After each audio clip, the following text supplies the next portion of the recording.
So when we think of creative talent, our minds almost automatically leap to the great creative geniuses, often artistic geniuses, a Leonardo da Vinci, a Meryl Streep, Norm Foster, who designed this beautiful building.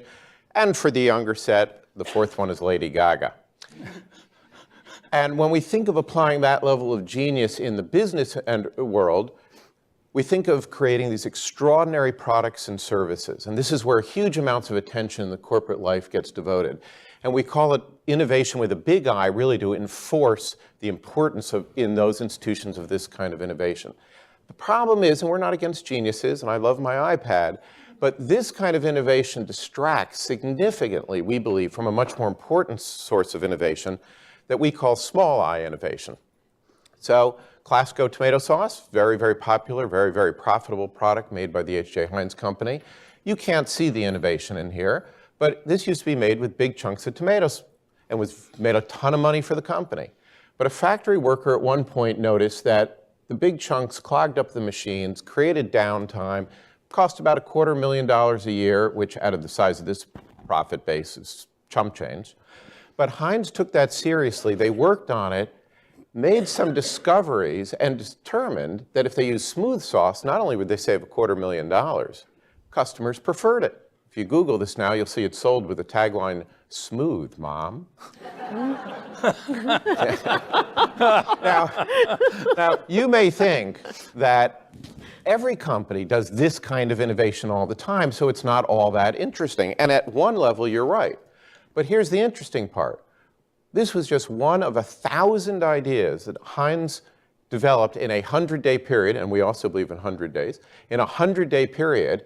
And the impact of all those ideas on this $750 million business in profits was, wait for it, $250 million to the bottom line. There is no iPad equivalent in their field that could have generated anything close to this. So the question is, how did the century-year-old company suddenly have this explosion of innovation? Well, the answer is what they decided to take seriously was using all the talent and creativity that's really the most unused asset in any company, and that's their people that are already there. So Jim, you asked us, what does creative talent look like? This is what it looks like. It looks like everybody who walks through the door every single day, from the CEO down to the factory line worker. And it gets summed up, our view of this and our client's view of this gets summed up in a quote we love that the former CEO of Hewlett-Packard, Lou Platt, said, which is, if only HP knew what HP knows, we'd be 3 times as productive. But the problem is you can't turn hundreds or thousands or tens of thousands of employees into a creative enterprise just by saying, what are your ideas? You can't just use a suggestion box. So this says, suggestions will be glanced at and dismissed with an explosive snort. And indeed, my co-CEO, Terry, who's sitting over there, and I were in the room when the factory worker mentioned this, and it was dismissed initially with an explosive snort by the brand manager, who knew they had a great, recipe. So what do you need to do? Well, what you need to do is think about the fact that even though the people closest to the work and closest to the customers have a lot of insights and ideas and data and knowledge that they want to share, there are all these human behaviors, corporate behaviors, that actually get in their way. So you have to take those behaviors very seriously. And they can be bundled into basically 5 conditions. And these are the 5 conditions. And if you glance over them, you will see they are very prosaic. There is nothing very interesting about them. Well, we're in a classroom, and we grade people at schools. Well, Terry and I like to ask executives if they would grade themselves on these conditions. And they do. And they tend to give themselves basically Bs. Sometimes an A, sometimes a C, but essentially Bs. And so on average, they're B. What does that mean to them? That means we could be better. We know we could be better. We know we could improve. But we're not facing a behavioral crisis, except that the average is the completely wrong metric, as I'm sure every SOM student here immediately realized. The right metric is yield, because you have a big idea pipeline and there's leakage all along the ways that these behaviors are not helping the situation. And when you think of this as yield, now you're suddenly at 35%. a horrible failing grade. And it explains why so many organizations tap so little of the talent that they have on board. And it turns out it's not that hard to move from a B to an A. And when you move from a B to an A, as our clients have discovered, suddenly the yield goes up, a little coincidentally, about 3 times as Lou Platt predicted. So how do you move from a B to an A? Well, there's a lot of behaviors that need to be talked about, and I will only touch on a very few of them to give you a flavor.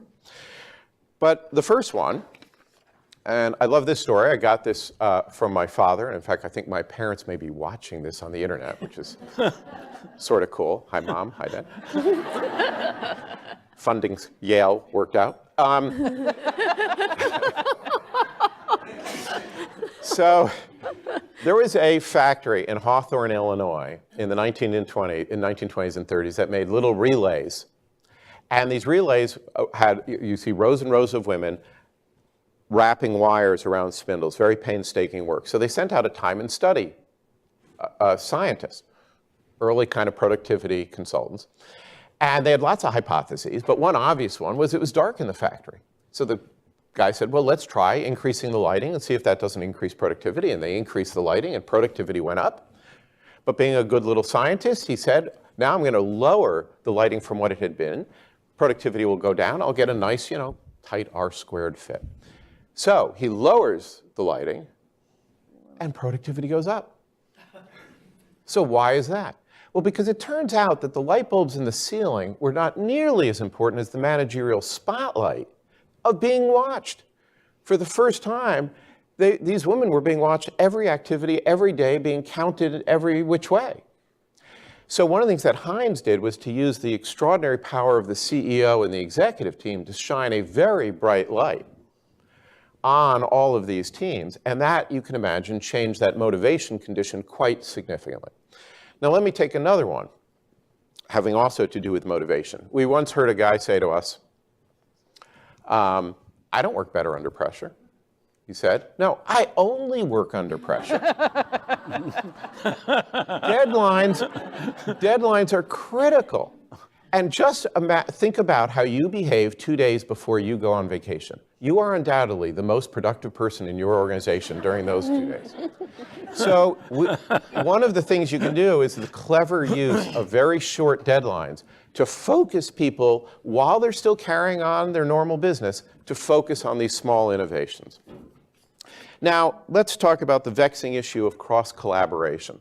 Why don't areas and companies work well together? It's not because they don't like each other, though sometimes they don't. It's because over time they have developed very strong histories and perspectives and opinions about how the world works. And then every future discussion gets embedded in conflicts that are caused by these different points of view. Which is why we love this quote from Senator Patrick Daniel Moynihan, who said, everyone's entitled to their own opinion, but not their own facts. So what we do is make sure that the teams that are going to be working on problems are for developing a single fact basis before they even try to solve the problem, and that they are presenting not one guy to the CEO and another person to the CEO, and the CEO has to play judge and adjudicate between these two different competing worldviews, but rather a single fact-based view. And when they do that, a lot of these conflicts actually dissipate and collaboration becomes much easier. Now, one last one I'll just touch on is there is nothing that kills innovation faster than slow, bureaucratic, PowerPoint-driven, long meeting decision-making processes. And you can just imagine people, particularly toward the bottom of the organization, who say, oh my God, the head of the branch wants to know this fact, and IT's nose is going to be bent out of shape if they're not in the meeting, and HR always has to be informed. And the new guy's got 15 things. I mean, it's mind-numbing. So what's the easiest? So if you were to ask people in an organization to draw for you the flow chart of the decision-making that they've faced, if they draw anything that looks like this, you've got a problem. And the easiest way, now the reason decision-making is so hard in so many companies is because they're asked to make hard decisions, right? oh, it's a $50 million bet, it has all these risks, there's all these constituencies involved, it's a hard decision. So what's the easiest way to make fast decisions? Have easy decisions to make. So when Bill Johnson was the CEO of Heinz, was trying to decide whether to build a world-class kitchen, a research facility, that took a lot of time and effort because a lot was involved. You know how long it took him to approve the smooth sauce? It took him 30 seconds. Terry and I were in the room when he approved 100 of these in a half hour. Why? Customer likes it, saves money, easier to make, and everybody in the company is already lined up and says, yes, we should do that. So by changing the definition of, or the focus of what creativity should be about, you can radically change the speed of decision-making, which becomes a virtuous cycle of reinforcing, oh yeah, I'll get in this game because something might actually happen. So just to end, maybe you should have been more clear when you told the employees that they should get more creative.